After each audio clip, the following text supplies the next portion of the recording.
ನಮಸ್ಕಾರ, ನೀವು ನೋಡ್ತಾ ಇದ್ದೀರಾ ಶ್ರೀ ಮಾರಿಕಾಂಬಾ ಡಿಜಿಟಲ್ ಟಿವಿ. ನಾನು ಸೃಷ್ಟಿ ನಾಯ್ಕ್. ನೀಟ್ ಪ್ರಕರಣವನ್ನು ಟೀಕಿಸುವ ಭರದಲ್ಲಿ ವ್ಯಕ್ತಿಯೊಬ್ಬರು ಪ್ರಧಾನಿ ಮೋದಿ ವಿರುದ್ಧ ಅವಮಾನಕಾರಿ ಪದಗಳನ್ನು ಬಳಸಿದ್ದಾರೆ ಎಂದು ಆರೋಪಿಸಿರುವ ಬಿಜೆಪಿ ಸಂಬಂಧಿತ ವ್ಯಕ್ತಿಯ ವಿರುದ್ಧ ಪೊಲೀಸರು ಸುಮೋಟೋ ಪ್ರಕರಣ ದಾಖಲಿಸಬೇಕೆಂದು ಆಗ್ರಹಿಸಿದೆ.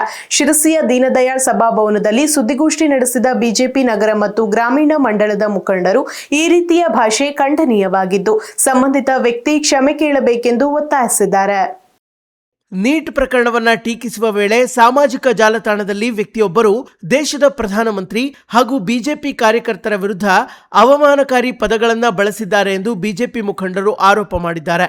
ಈ ವಿಚಾರವನ್ನ ಬಿಜೆಪಿ ನಗರ ಮತ್ತು ಗ್ರಾಮೀಣ ಮಂಡಳ ಉಗ್ರವಾಗಿ ಖಂಡಿಸಿದ್ದು, ಸಂಬಂಧಿತ ವ್ಯಕ್ತಿಯ ವಿರುದ್ಧ ಪೊಲೀಸರು ಸ್ವಯಂ ಪ್ರೇರಿತವಾಗಿ ಸುಮೋಟೋ ಪ್ರಕರಣ ದಾಖಲಿಸಬೇಕು ಎಂದು ಆಗ್ರಹಿಸಿದ್ದಾರೆ. ಶಿರಸಿಯ ದೀನದಯಾಳ ಸಭಾಭವನದಲ್ಲಿ ನಡೆದ ಸುದ್ದಿಗೋಷ್ಠಿಯಲ್ಲಿ ಮಾತನಾಡಿದ ಬಿಜೆಪಿ ನಗರ ಮಂಡಳ ಅಧ್ಯಕ್ಷ ಆನಂದ್ ಸಾಲೇರ್, ದೇಶದ ಅತ್ಯುನ್ನತ ಹುದ್ದೆಯಲ್ಲಿರುವ ಪ್ರಧಾನಿಯವರ ಬಗ್ಗೆ ಅವಮಾನಕರವಾಗಿ ಮಾತನಾಡಿರುವುದನ್ನು ಯಾರೂ ಸಹಿಸುವುದಿಲ್ಲ ಎಂದು ಹೇಳಿದರು. ಈ ರೀತಿಯ ಪದ ಬಳಕೆಯಿಂದ ಬಿಜೆಪಿ ಕಾರ್ಯಕರ್ತರ ಭಾವನೆಗಳಿಗೆ ಧಕ್ಕೆ ಆಗಿದೆ ಎಂದು ಆರೋಪ ಮಾಡಿದ ಅವರು, ಸಂಬಂಧಿತ ವ್ಯಕ್ತಿ ಸಾರ್ವಜನಿಕವಾಗಿ ಕ್ಷಮೆ ಕೇಳಬೇಕು ಎಂದು ಒತ್ತಾಯಿಸಿದರು. ಇದೇ ವೇಳೆ ಮಾತನಾಡಿದ ಬಿಜೆಪಿ ಗ್ರಾಮೀಣ ಮಂಡಳ ಅಧ್ಯಕ್ಷೆ ಉಷಾ ಹೆಗಡೆ, ಪ್ರಧಾನಿಯವರ ಬಗ್ಗೆ ಅಗೌರವದಿಂದ ಮಾತನಾಡುವುದು ಯಾರಿಗೂ ಶೋಭೆ ತರುವುದಿಲ್ಲ.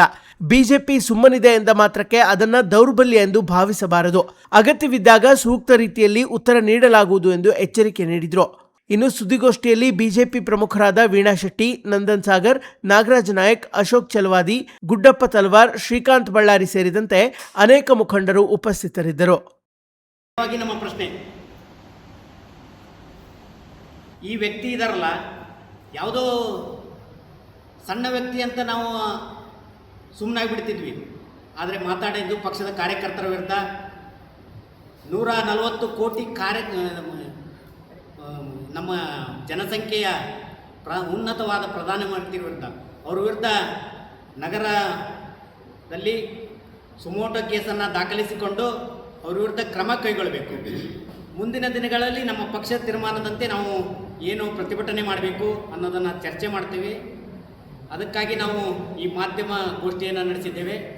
ಈಗಾಗಲೇ ಹಲವಾರು ಬಾರಿ ರಾಜ್ಯ ಸರ್ಕಾರ, ಉದಾಹರಣೆಗೆ ನಿಮಗೆ ಕೊಡ್ತೇನೆ, CT ರವಿ ಅವರು ಒಂದು ಪದ ಬಳಸಿದ್ದಕ್ಕೆ, ಅದು ಜಾತಿ ನಿಂದನೆ ಅಲ್ಲ, ಯಾವುದೇ ಪದ ಅಲ್ಲ, ಒಂದು ಪದ ಬಳಸಿದ್ದಕ್ಕೆ ನೇರವಾಗಿ ಅವ್ರ ವಿರುದ್ಧ ಪೊಲೀಸರನ್ನು ಕಳಿಸ್ತಾರೆ, ಅವ್ರನ್ನ ಅರೆಸ್ಟ್ ಮಾಡ್ಕೊಂಬರ್ರಿ ಅಂತಲೇ.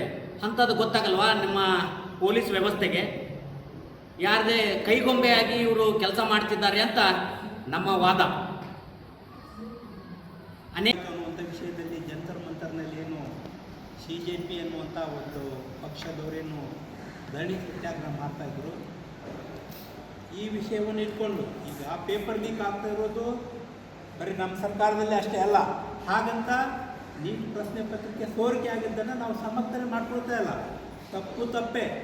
ಆ ಪ್ರಶ್ನೆ ಪತ್ರಿಕೆ ಲೀಕ್ ಆದ ತಕ್ಷಣವೇ ಅದನ್ನು ಬಂದೋಬಸ್ತು ಮಾಡಲಿಕ್ಕೆ ಅದಕ್ಕೆ ಸಂಬಂಧಪಟ್ಟಂಥ ವ್ಯಕ್ತಿಗಳು ಯಾರಿದ್ದಾರೋ ಅವರೆಲ್ಲರನ್ನೂ ಬಂಧಿಸಿ ಬಂಧನದಲ್ಲಿ ಇಡಲಾಗಿದೆ. ಅದಕ್ಕೆ ಸೂಕ್ತ ಕ್ರಮ ತಗೊಂಡು ಮತ್ತೆ ಎಕ್ಸಾಮ್ ಮಾಡಿ ಯಾವುದೇ ಕಳಂಕ ಬಾರದ ಹಾಗೆ ಒಳ್ಳೆಯ ರಿಸಲ್ಟನ್ನು ಅನೌನ್ಸ್ ಮಾಡುವಂಥ ವ್ಯವಸ್ಥೆಯನ್ನು ನಮ್ಮ ಭಾರತೀಯ ಜನತಾ ಪಕ್ಷ ಮಾಡಿದೆ. ಆದರೆ ಈ ಹಿಂದಿನ ಇತಿಹಾಸವನ್ನು ನೋಡೋದಾದರೆ 2004ರಲ್ಲಿ ಅವಾಗ ನೀಟ್ ಇರಲಿಲ್ಲ, AIPMT ಅನ್ನುವಂಥ ಪ್ರಶ್ನೆ ಪತ್ರಿಕೆ ಸೋರಿಕೆ ಆಯಿತು. 2011ರಲ್ಲಿ AIEEE ಅದು ಸೋರಿಕೆ ಆಯಿತು. 2011ರಿಂದ 2013ರವರೆಗೂ MPPMT ಅನ್ನುವಂಥ ಪ್ರಶ್ನೆ ಪತ್ರಿಕೆಗಳು ಲೀಕ್ ಆದವು. 2012ರಲ್ಲಿ AIIMS ಅನ್ನುವಂಥ ವೈದ್ಯಕೀಯ ಪ್ರವೇಶ ಪರೀಕ್ಷೆ ಅಕ್ರಮ ನಡೀತು. 2018ರಲ್ಲಿ CPMT ಅನ್ನುವಂಥ ಪರೀಕ್ಷೆ ಅದನ್ನು ರದ್ದು ಮಾಡಿದರು. ಇಷ್ಟೆಲ್ಲ ನಡೆದಿದ್ದವು, ಹೌದಾ? ಆವಾಗ ಈ ಪ್ರಶ್ನೆಗಳನ್ನು ಇಟ್ಕೊಂಡು ಸಂಬಂಧಪಟ್ಟಂಥ ಸಚಿವರು ಯಾರಾದರೂ ರಾಜೀನಾಮೆ ಕೊಟ್ರ? ಇಲ್ಲ. ಇದು ಜಾಗರೂಕತೆಯಿಂದ ಅಥವಾ ಬೈ ಮಿಸ್ಟೇಕ್ ಏನೋ ಆಗಿರ್ತದ, ಹಾಗೆ ನಮ್ಮ ಪಕ್ಷದಲ್ಲಿ ಆಗಿದ್ದನ್ನು ನಾವು ಸಮರ್ಥನೆ ಮಾಡಿಕೊಳ್ಳೋದಿಲ್ಲ. ಅದಕ್ಕೆ ಸಂಬಂಧಪಟ್ಟಂತೆ ಕ್ರಮ ತಗೊಂಡಿದ್ದಾರೆ. ಅದು ಮುಂದುವರೆದ ಭಾಗವಾಗಿ ಎಕ್ಸಾಮ್ ಮಾಡಿ ಎಲ್ಲ ನೀಟ್ ವಿದ್ಯಾರ್ಥಿಗಳಿಗೆ ನ್ಯಾಯ ಕೊಡುವಂಥ ವ್ಯವಸ್ಥೆ ನಮ್ಮ ಪ್ರಧಾನಮಂತ್ರಿಗಳು ಮಾಡಿದ್ದಾರೆ. ಮತ್ತು ಅದನ್ನು ಕುರಿತು ಇನ್ನು ಮುಂದಿನ ದಿನದಲ್ಲಿ ನೀಟ್ ಎಕ್ಸಾಮ್ ಸಂಬಂಧಪಟ್ಟಂತೆ ಏನು ನೀಟ್ ಎಕ್ಸಾಮ್ ಕಂಡಕ್ಟ್ ಮಾಡ್ತಿರ್ತಲ್ಲ NTA, ಅದನ್ನು ಬಂದೋಬಸ್ತು ಮಾಡಿದ್ದಾರೆ. ಅಲ್ಲಿರುವಂಥ ಸಿಬ್ಬಂದಿಗಳನ್ನು ಎತ್ತಂಗಡಿ ಮಾಡಿದ್ದಾರೆ.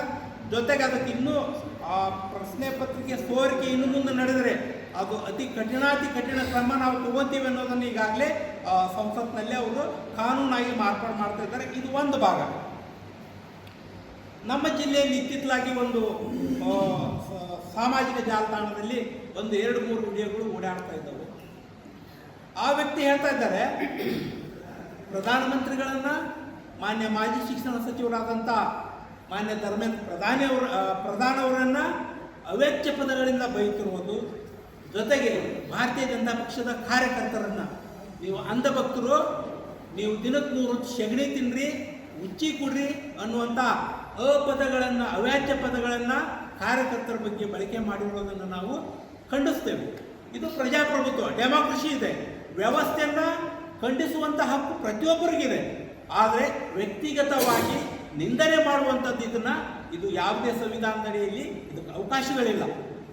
ಪ್ರಜಾಪ್ರಭುತ್ವದಲ್ಲಿ ನೀವು ಪಕ್ಷದ ನೀತಿ, ಆಡಳಿತ ಬದ್ಧತೆಗಳನ್ನು ನೀವು ಪ್ರಶ್ನೆ ಮಾಡಿರಿ, ಅದು ಕ್ರಮಬದ್ಧವಾಗಿ ಲೈನ್ ಆ್ಯಂಡ್ ಲೆಂತಲ್ಲಿ ಇರಲಿ. ನೀವು ಮಾಡುವಂಥ ಪ್ರಶ್ನೆಗಳು, ನೀವು ಕೇಳುವಂಥ, ನೀವು ವಿರೋಧಿಸುವಂಥ ವ್ಯವಸ್ಥೆ.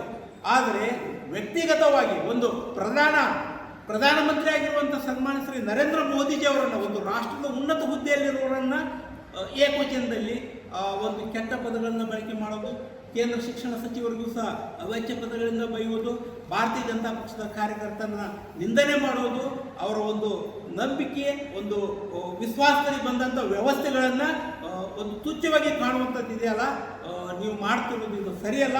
ಇದು ನಾವು ತುಂಬ ಒಂದು ಕಠೋರವಾಗಿ ನಾವು ಖಂಡಿಸ್ತಾ ಇದ್ದೇವೆ. ಈ ವ್ಯವಸ್ಥೆನ ತಿದ್ದಲಿಕ್ಕೆ ನಿಮ್ಮ ಕಣ್ಣು ಮುಂದೆ ಅನೇಕ ವ್ಯವಸ್ಥೆಗಳು ನಡೀತಾ ಇದೆ. ಪರಿಶಿಷ್ಟ ಜಾತಿ ಪರಿಶಿಷ್ಟ ಪಂಗಡದ ಸಮುದಾಯಕ್ಕಿದ್ದಂಥ SCP TSP ಆ ಸಮುದಾಯವನ್ನು ಅಭಿವೃದ್ಧಿಪಡಿಸಲಿಕ್ಕೆ ಏನು ಒಂದು ಬಜೆಟಲ್ಲಿ ನಮಗಾದಂಥ ಏನು ಮೀಸಲಾಗಿಟ್ಟಂಥ ಹಣವನ್ನು ಇವತ್ತು ರಾಜ್ಯ ಸರ್ಕಾರ ಜಾರಿಗೆ ತಂದಿರುವಂಥ ಪಂಚ ಯೋಜನೆಗಳಿಗೆ ಬಳಕೆ ಮಾಡಿಕೊಂಡು ಏನು ಪರಿಶಿಷ್ಟ ಜಾತಿ ಪರಿಶಿಷ್ಟ ಪಂಗಡದವರ ಅಭಿವೃದ್ಧಿಗಾಗಿ ಅದು ಬಳಕೆ ಆಗಬೇಕಾಗಿತ್ತು, ಅದು ಬಳಕೆ ಆಗದೇ ವಾರ್ಷಿಕ ಪಂಚ ಗ್ಯಾರಂಟಿಗಳಿಗೆ ಖರ್ಚನ್ನು ಮಾಡೋದ್ರ ಮುಖಾಂತರ ಆ ಪರಿಶಿಷ್ಟ ಜಾತಿ ಪರಿಶಿಷ್ಟ ಪಂಗಡದವರ ಅಭಿವೃದ್ಧಿಗಾಗಿ ಬಳಕೆ ಆಗಬೇಕಂತ ಹಣ ದುರ್ಬಳಕೆ ಆಗಿದೆ. ಇವತ್ತು ಪರಿಶಿಷ್ಟ ಜಾತಿ ಪರಿಶಿಷ್ಟ ಪಂಗಡದವರ ಕಾಲೋನಿಯಲ್ಲಿ ಒಂದು ವ್ಯವಸ್ಥಿತವಾದಂಥ ಸ್ವಚ್ಛತೆ ಇಲ್ಲ, ಗಟಾರಿಲ್ಲ, ಒಂದು ಶುದ್ಧವಾದಂಥ ಕುಡಿಯುವ ನೀರಿಲ್ಲ, ಜೊತೆಗೆ ವಸತಿ ಯೋಜನೆಯಲ್ಲಿ ಅಂತೂ ಮನೆ ಅಂತೂ ಕೊಡ್ಲಿಕ್ಕೆ ಸಾಧ್ಯನೇ ಆಗಲಿಲ್ಲ. ಇಂಥ ಜ್ವಲಂತ ಸಮಸ್ಯೆಗಳು ಜಿಲ್ಲೆಯಲ್ಲಿದೆ, ರಾಜ್ಯದಲ್ಲಿದೆ. ಇಂಥದ್ರ ಬಗ್ಗೆ ನೀವು ಗಮನ ಸೆಳೆದು ಆ ಮುಖ್ಯವಾಹಿನಿಗೆ ದಲಿತರನ್ನು ತರುವಂಥ ವ್ಯವಸ್ಥೆಗೆ ತಾವು ಮುಂದಾಗಬೇಕು. ಜೊತೆಗೆ ನೀವೇನು ಟೀಕೆ ಟಿಪ್ಪಣಿಗಳನ್ನು ಮಾಡಲಿಕ್ಕೆ ನೀವು ಮುಂದಾಗಿದ್ದೀರಿ, ನಿಮ್ಮ ಟೀಕೆ ಟಿಪ್ಪಣಿ ವ್ಯವಸ್ಥಿತವಾಗಿ ಲೈನ್ ಆ್ಯಂಡ್ ಲೆಂತಲ್ಲಿ ಇರಲಿ, ಚೌಕಟ್ಟಲ್ಲಿರಲಿ. ಪ್ರಜಾಪ್ರಭುತ್ವದ ವ್ಯವಸ್ಥೆಯಲ್ಲಿ ನೀವು ಒಂದು ವ್ಯಕ್ತಿಗತವಾಗಿ ನಿಂದನೆ ಮಾಡುವಂಥದ್ದು, ಒಂದು ಸಮುದಾಯ, ಒಂದು ಪಕ್ಷ, ಒಂದು ಸಿದ್ಧಾಂತದಲ್ಲಿ ಬದುಕ್ತಿರುವಾಗ ಆ ಸಿದ್ಧಾಂತವನ್ನು ನೀವು ಅವ್ಯಾಚ್ಯವಾಗಿ ಬೈಯುವಂಥದ್ದು ಏನಿದೆಯಲ್ಲ, ಅದು ನಾವು ಭಾರತೀಯ ಜನತಾ ಪಕ್ಷದ ನಮ್ಮ ಶಿರ್ಷಿ ಮಂಡಳದಿಂದ ನಾವು ಕಡಾಖಂಡಿತವಾಗಿ ಉಗ್ರವಾಗಿ ಖಂಡಿಸ್ತಾ ಇದ್ದೇವೆ.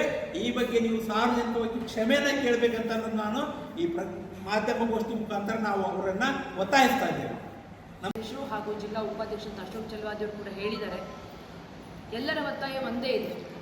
ಸಂವಿಧಾನಬದ್ಧವಾಗಿ ಒಂದು ವ್ಯಕ್ತಿ ದೇಶದ ಉನ್ನತ ಸ್ಥಾನವನ್ನು ಏರಿದ್ದಾರೆ, ಆ ವ್ಯಕ್ತಿಯ ಬಗ್ಗೆ ಅಗೌರವವಾಗಿ ಮಾತನಾಡತಕ್ಕಂಥದ್ದು ಯಾರಿಗೂ ಕೂಡ ಶೋಭೆಯನ್ನು ತರೋದಿಲ್ಲ.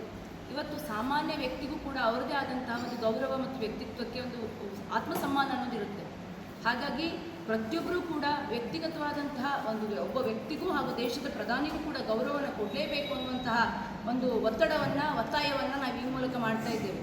ಸುಮ್ಮನಿರ್ತಾರೆ ಅಂತಲ್ಲ, ಸುಮ್ಮನಿದ್ದಾರೆ ಅಂತಂದರೆ ಅವರು ವೀಕ್ನೆಸ್ ಅಲ್ಲ ಅದು, ಅಥವಾ ಅವರು ಹೇಡಿಗಳು ಅಂತಲ್ಲ. ಆದರೆ ಯಾವಾಗ ಮಾತಾಡಬೇಕು, ಯಾರಿಗೆ ಉತ್ತರ ಕೊಡಬೇಕು ಅಂಥವ್ರಿಗೆ ಉತ್ತರ ಕೊಡಬೇಕು. ಸುಮ್ಮನೆ ಉತ್ತರ ಕೊಡೋದ್ರಲ್ಲಿ ಅರ್ಥ ಇರೋದಿಲ್ಲ. ಈಗಾಗಲೇ ಈ ರೀತಿಯಾದಂಥ ಉತ್ತರ ಮಾತಾಡುವವರು ಕಳೆದ 3 ವರ್ಷಗಳಿಂದ ಈಗಾಗಲೇ ರಾಜ್ಯ ಸರ್ಕಾರ ಕರ್ನಾಟಕದಲ್ಲಿ ಆಡಳಿತವನ್ನು ಮಾಡ್ತಾ ಇದೆ. ಪರಿಶಿಷ್ಟ ಜಾತಿ ಮತ್ತು ಪರಿಶಿಷ್ಟ ಪಂಗಡಕ್ಕೆ ಬಂದಂತಹ ಯಾವುದಾದ್ರೂ ಒಂದು ಅನುದಾನ ಸರಿಯಾದ ರೀತಿಯಲ್ಲಿ ಅವರಿಗೆ ಬಳಕೆ ಆಗಿದೆಯಾ? ಪಂಚಾಯತ್ ಮಟ್ಟದಲ್ಲಿ ನೋಡಲಿಕ್ಕೆ ಹೋದರೆ ಕಳೆದ 3 ವರ್ಷಗಳಿಂದ ಯಾವುದೇ ಒಂದು ಹಂತದಲ್ಲಿ, ಅದು SC ಇರ್ಬೋದು, ST ಇರ್ಬೋದು, ಅಲ್ಪಸಂಖ್ಯಾತರು ಇರ್ಬೋದು, ಅಥವಾ ಸಾಮಾನ್ಯ ಜನರಿಗೆ ಒಂದೇ ಒಂದು ವಸತಿ ಯೋಜನೆಯಲ್ಲಿ ಮನೆ ಕೊಟ್ಟಿಲ್ಲ. ಅಂದರೆ 3 ವರ್ಷಗಳಿಂದ ಮನೆಯ ಅವಶ್ಯಕತೆ ಬೀಳಲೇ ಇಲ್ವಾ? ಹಾಗಾದರೆ ಗ್ಯಾರಂಟಿ ಯೋಜನೆ ಅಡಿಯಲ್ಲಿ ಅವರ ಹಣವನ್ನು ಬೇರೆ ಬೇರೆಗಳಿಗೆ ದುರ್ಬಳಕೆಯನ್ನು ಮಾಡಿಕೊಂಡಿರುವಂಥದ್ದು ಕಾಣ್ತಾ ಇದೆ. ಈ ಹಿನ್ನೆಲೆಯಲ್ಲಿ ಇವರಿಗೆ ಕೇಂದ್ರ ಸರ್ಕಾರದ ಬಗ್ಗೆ ಮಾತನಾಡುವಂಥ ಯಾವುದೇ ನೈತಿಕತೆ ಇಲ್ಲ. ಈಗಾಗಲೇ ಕೇಂದ್ರ ಸರ್ಕಾರ 354ಕ್ಕೂ ಹೆಚ್ಚು ಯೋಜನೆಗಳನ್ನು ತೆಗೆದುಕೊಂಡು ಬಂದು ಯಶಸ್ವಿಯಾಗಿ ಮಾಡ್ತಾ ಇದೆ. ತಾವೇ ರಾಜ್ಯದಲ್ಲಿ ಗಮನಿಸ್ತಾ ಇದ್ದೀರಿ, ಕಿಸಾನ್ ಸಮ್ಮಾನ್ ಅಂತ ಯೋಜನೆಗಳು ಪ್ರತಿ 2 ತಿಂಗಳಿಗೊಮ್ಮೆ ಏನು ರೈತರಿಗೆ 2,000 ಅವರ ಖಾತೆಗೆ ಬರಬೇಕು, ನೇರವಾಗಿ ಜಮಾ ಆಗ್ತಾ ಇದೆ. ಆದರೆ ಇದೇ ಗ್ಯಾರಂಟಿ ಯೋಜನೆ ಬರಬೇಕಾದ್ರೆ ತಾಂತ್ರಿಕ ವಿಳಂಬ ಆಯಿತು ಅಂತ 2 ತಿಂಗಳು ಸ್ಟ್ರಕ್ ಆಗ್ತಾ ಇದೆ. ಯಾಕೆ 2 ತಿಂಗಳುಗಳಲ್ಲಿ ಏನು ಆಧಾರ್ ಕಾರ್ಡ್ ಚೇಂಜ್ ಆಗುತ್ತಾ, ಬ್ಯಾಂಕ್ ಪಾಸ್ಬುಕ್ ಚೇಂಜ್ ಆಗುತ್ತಾ, ಏನು ಚೇಂಜ್ ಆಗುತ್ತೆ? ತಾಂತ್ರಿಕ ತೊಂದರೆ ಯಾವ ಅಡಚಣೆ ಬರುತ್ತೆ? ಚುನಾವಣೆ ಬಂದಾಗ ಮಾತ್ರ ಫಾಸ್ಟಾಗಿ ಮೂವ್ ಆಗುತ್ತೆ, ಚುನಾವಣೆ ದೂರದಲ್ಲಿದ್ದಾಗ ಯಾಕೆ ಸರಿಯಾಗಿ ಆಗೋದಿಲ್ಲ? ಶಿಕ್ಷಣದ ಬಗ್ಗೆ ಇಷ್ಟೆಲ್ಲ ಮಾತನಾಡ್ತಾರಲ್ಲ, ಇವತ್ತು ರಾಜ್ಯದಲ್ಲಿ ಶಿಕ್ಷಣ ಮಂತ್ರಿ ಇಲ್ಲದೆ ತಿಂಗಳುಗಟ್ಟಲೆ ಕಳೆದಿದೆ. ಅತ್ಯಂತ ಪ್ರಾಥಮಿಕವಾದಂತಹ ತಳಮಟ್ಟದ ವ್ಯವಸ್ಥೆ ಇರಬೇಕಾದ ಶಿಕ್ಷಣ ವ್ಯವಸ್ಥೆ, ಇವತ್ತು ಶಿಕ್ಷಣ ಮಂತ್ರಿಗಳಿದ್ದಾರೆ ರಾಜ್ಯದಲ್ಲಿ. ಇವರು ಇದನ್ನು ಪ್ರಶ್ನೆ ಮಾಡಬೇಕು, ತಮ್ಮ ಬುಡವನ್ನು ತಾವು ನೋಡ್ಕೊಳ್ಬೇಕು. ಈ ಹಿನ್ನೆಲೆಯಲ್ಲಿ ಅಭಿವೃದ್ಧಿಯ ವೇಗದ ಬಗ್ಗೆ, ರಾಜ್ಯದಲ್ಲಿ ಜನರಿಗೆ ಕೊಟ್ಟಂಥ ಭರವಸೆಯನ್ನು ಈಡೇರಿಸೋದ್ರ ಬಗ್ಗೆ, ಈಗಾಗಲೇ ಕೆಲವು ಕಡೆ ಅತಿವೃಷ್ಟಿ ಆಗಿದೆ, ಕೆಲವು ಕಡೆ ಅನಾವೃಷ್ಟಿ ಆಗಿದೆ, ರೈತರು ತೊಂದರೆಯಲ್ಲಿ ಸಿಲುಕಿದ್ದಾರೆ.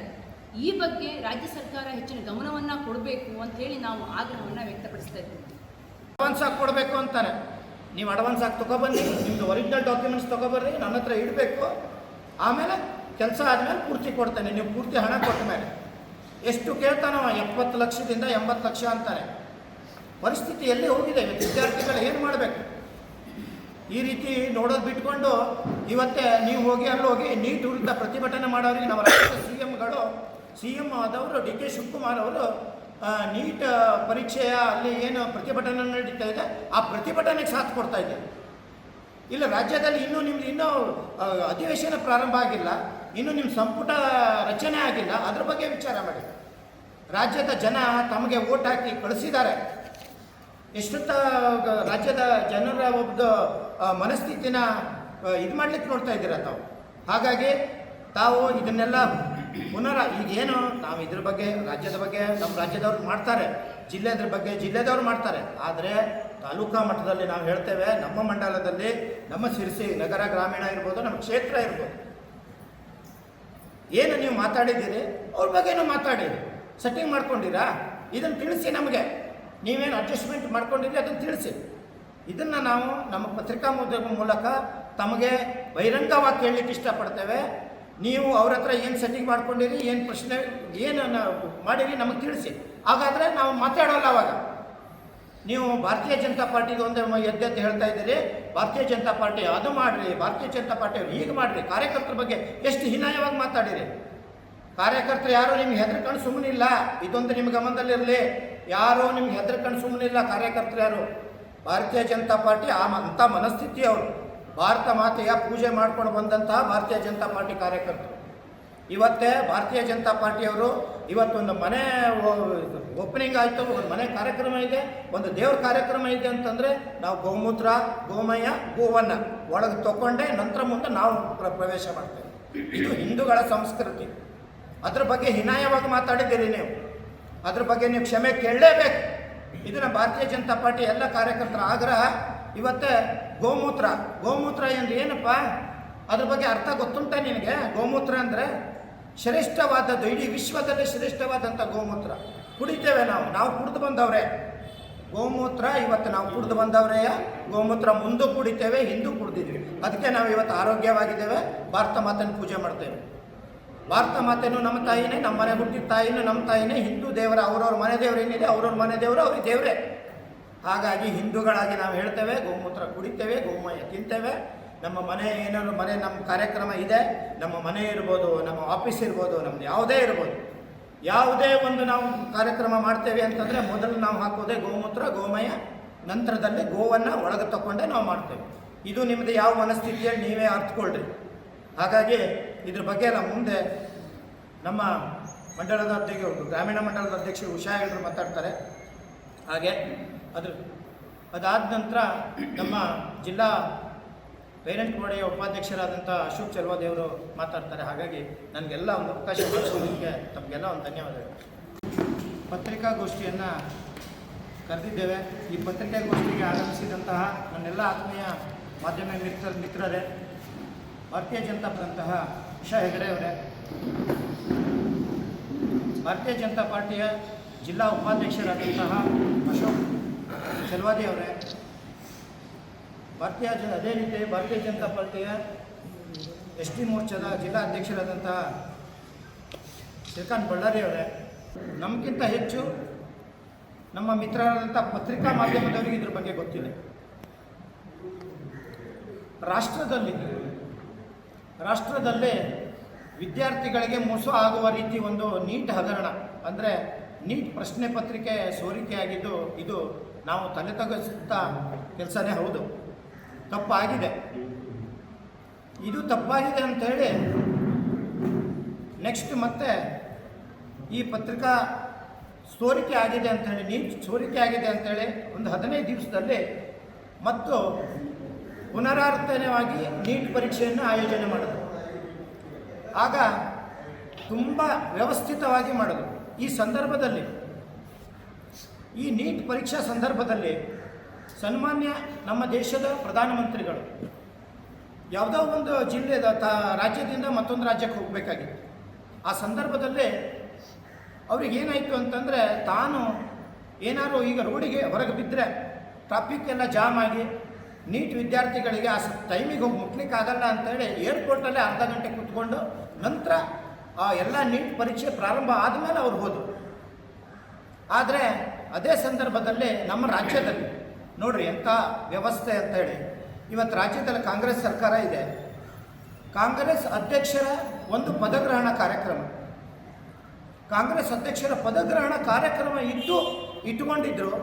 ಇಂಥ ನೀಟ್ ಪರೀಕ್ಷೆ ಇದ್ದರೂ ಪದಕರ ಕಾರ್ಯಕ್ರಮಕ್ಕೆ ಇವತ್ತು ಇಡೀ ಬೆಂಗಳೂರಾದ್ಯಂತ ಎಲ್ಲ ಟ್ರಾಫಿಕ್ಗಳನ್ನು ಜಾಮ್ ಮಾಡಿ ಸಾಧಾರಣ ಒಂದು 4-5 ವಿದ್ಯಾರ್ಥಿಗಳಿಗೆ ಟೈಮಿಗೆ ಹೋಗಿ ಮುಟ್ಲಿಕ್ಕಾಗದೆ ಅವ್ರನ್ನ ನೀಟ್ ಪರೀಕ್ಷೆಯಲ್ಲಿ ವಂಚಿತರನ್ನಾಗಿ ಮಾಡಿದ್ರು. ಇದನ್ನು ಯಾರಿಗೆ ಕೇಳುವ?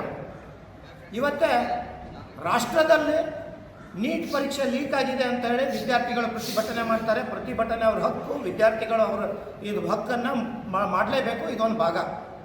ಇದ್ರ ಜೊತೆಯಲ್ಲಿ ಬೇರೆ ಅನ್ಯ ಯಾವುದೋ ಒಂದು ಜಿರಳೆ ಪಕ್ಷ ಅಂತ, ಇವತ್ತೇ ಎಲ್ಲರ ಮನೆಯಲ್ಲೂ ಜಿರಳೆಗಳಿದೆ. ಆ ಜಿರಳೆಗಳನ್ನು ಯಾರು ಸಾಕ್ತಾ ಇದ್ದೀರಾ? ಆ ಜಿರಳೆಗಳನ್ನು ಇವತ್ತು ಹಿಟ್ಟು ತಗೊಂಡು ಹೊಡಿತಾರೆ, ಇಲ್ಲ ಕಾಲಲ್ಲಿ ಹೊಸಕಾಗ್ತಾರೆ. ಇಂಥ ಜಿರಳೆ ಪಕ್ಷ ಅವ್ರ ಜೊತೆಗೂಡಿ ಇವತ್ತು ರಾಷ್ಟ್ರದಲ್ಲೇ ಪ್ರತಿಭಟನೆ ಮಾಡಿ ಹಿಂಸಾಚಾರ ರೀತಿಯಲ್ಲಿ ಮಾಡಿದ್ರು. ಅದೊಂದು ಭಾಗ, ಅದು ಆಗೋದೇ.